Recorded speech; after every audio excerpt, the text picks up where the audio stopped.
स्वागत है दोस्तों आपका हमारे यूट्यूब चैनल इन्वेस्ट टेक्निकल में। दोस्तों आज हम एसबीआई का एक शानदार म्यूचुअल फंड रिव्यू करेंगे जिसने ओवरऑल जब से ये फंड शुरू हुआ है तब से लेकर आज तक 26.33% के रिटर्न्स प्रोवाइड कराए हैं। और ये फंड दोस्तों 10-12 साल पुराना है, तो इतने दिनों से कंसिस्टेंट 26.33% के रिटर्न्स दोस्तों बहुत ज़्यादा होते हैं। यानी हर 4 साल में आपका पैसा डबल से भी ज़्यादा यहाँ पर हो रहा था। पिछले 5 साल के भी इस फंड के रिटर्न 28.80% के हैं। पिछले 3 साल के रिटर्न 21.60% के हैं। पिछले 1 साल में इसने 38.373% के रिटर्न्स दिए हैं। 38% से भी ज़्यादा के रिटर्न दोस्तों पिछले 1 साल में इस फंड ने प्रोवाइड कराए हैं। पिछले 6 महीने के भी अगर हम इसके रिटर्न देखें तो 12.83% के हैं। क्या आज भी इतना पोटेंशियल है कि हम इसके अंदर इन्वेस्ट करें तो ये आगे आने वाले टाइम में भी हमें इसी तरह के रिटर्न्स प्रोवाइड करा कर दे सकता है। एसबीआई के इस शानदार म्यूचुअल फंड का नाम है SBI small cap fund. SBI के स्मॉल कैप फंड के जो ओवरऑल रिटर्न्स हैं वो 26% से भी ज़्यादा के हैं। अगर हम कैलकुलेशन करके देखें, मान लीजिए हम इसके अंदर 5,000 रुपये की एसआईपी करते हैं हर महीने, और ये आगे आने वाले टाइम में भी हमें 26% के रिटर्न्स ही प्रोवाइड करा कर देता रहता है। 1 साल के अंदर टोटल जो हमारा इन्वेस्टमेंट होगा वो 60,000 रुपये का होगा, जबकि हमें एस्टिमेटेड रिटर्न्स जो मिलेंगे वो 9159 रुपये के मिलेंगे। तो फाइनल हमारी वैल्यू कितनी हो जाएगी? 60,000 जो हमने इन्वेस्ट किया और 9,159 रुपये जो हमें एस्टिमेटेड रिटर्न मिले, यानी कि 69,159 रुपये हो जाएगी। अब दोस्तों आप यहाँ पर देख सकते हैं कि 26% रिटर्न के अकॉर्डिंग भी हमें कितनी ग्रोथ मिली है? 9100 रुपीज़ के आसपास। अब आप दूसरी साल में देखिए, मान लीजिए दूसरे साल में भी ये कंटिन्यू हमें 26% के ही रिटर्न दे देता है, तो टोटल जो हमारा अगले साल में इन्वेस्ट होगा वो 60,000 रुपये का ही होगा, क्योंकि हमने 5,000 रुपये की एसआईपी सेट की हुई है।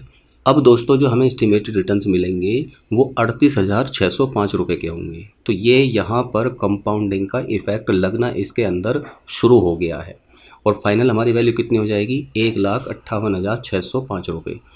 इसी तरह से अगर हम 3 साल की बात करें तो 3 साल में 1,80,000 रुपये का टोटल हमारा इन्वेस्टमेंट होगा, क्योंकि तीसरे साल में भी हम 60,000 रुपये का ही इन्वेस्ट करेंगे।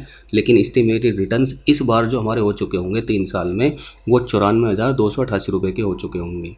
अगर मैं बात करूं 5 साल की, तो 3 लाख रुपये का अगर हमने इन्वेस्टमेंट कर दिया होगा हर साल 60,000 रुपये के अकॉर्डिंग, तो 26% के अकॉर्डिंग दोस्तों हमारा पैसा मात्र 5 साल में जितना हमने इन्वेस्ट किया है एसआईपी की फॉर्म में, किस्तों की फॉर्म में, तो वो बढ़कर डबल हो गया। यानी एस्टिमेटेड रिटर्न्स भी हमें 3,17,411 रुपये के मिल चुके हैं, और फाइनल हमारी वैल्यू कितनी हो गई है? 6,17,411 रुपये।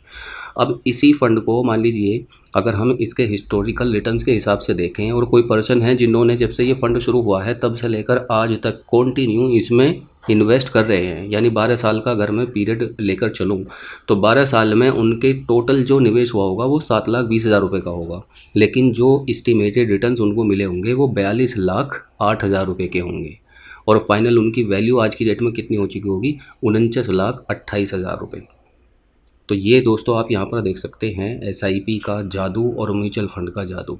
अब मान लीजिए हमें 26% रिटर्न भी नहीं, अगर आगे आने वाले टाइम में ये हमें 15% के रिटर्न भी दे देता है और हम 5,000 रुपये की एसआईपी ही करते रहते हैं अगले 12 सालों तक, तो भी दोस्तों हमारा 7,20,000 रुपये का इन्वेस्ट होगा, लेकिन 12,97,000 रुपये के हमें रिटर्न्स मिल चुके होंगे अगले 12 साल में। और फाइनल वैल्यू कितनी हो जाएगी? 20,17,000 रुपये। अब जो ये एस्टिमेटेड रिटर्न्स हैं इसमें long term capital gain tax लगता है, और long term capital gain tax deduct होने के बाद में फाइनल हमारे अमाउंट जो है वो हमारे अकाउंट में आ जाता है। हम किसी भी म्यूचुअल फंड के अंदर 2 तरह से इन्वेस्टमेंट कर सकते हैं, या तो हम उस म्यूचुअल फंड के अंदर एसआईपी कर लें, यानी मंथली बेसिस पर इन्वेस्टमेंट कर लें, या फिर हम लमसम इन्वेस्टमेंट करके छोड़ दें। यानी जिनके पास में पैसा है और वो एक साथ पैसा निवेश करके छोड़ना चाहते हैं तो वो लमसम इन्वेस्टमेंट करके भी छोड़ सकते हैं। और अगर आप एसआईपी करना चाहते हैं यानी मंथली बेसिस पर इन्वेस्ट करना चाहते हैं तो आप एसआईपी शुरू कर सकते हैं।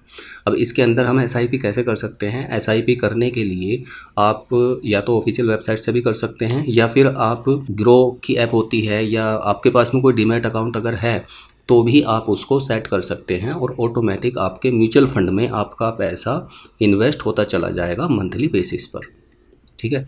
तो ये पूरा प्रोसेस इस तरह से काम करता है एसआईपी का।